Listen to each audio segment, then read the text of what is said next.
This is changing the ignition coils on a 96 XJS 4.0 V6. The tools that you'll need are basic tools, a T30,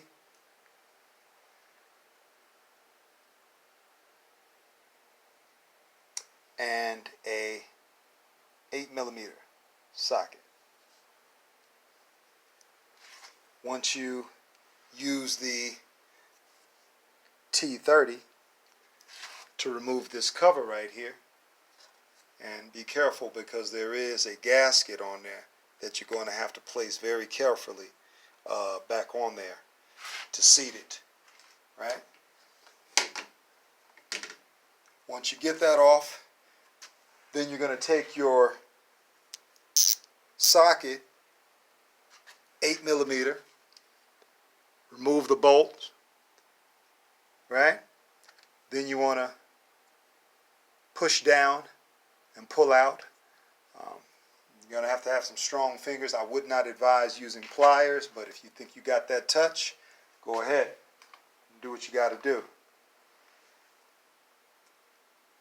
I went with these QYLs, whoever the manufacturer is for these, don't know. But this is what was recommended on the internet, right?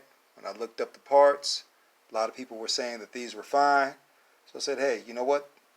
Let's give it a shot. If they don't work out, then I'll go with the more expensive brand. But for now, 89 bucks for 6 of these, as opposed to paying $500 at Pep Boys, I'm going to give it a shot.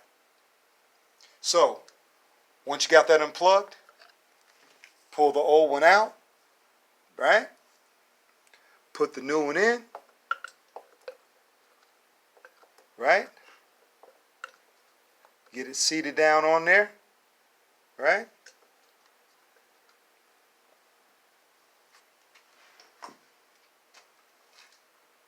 Replace the bolts, plug it back in, and go down the line and do the same thing.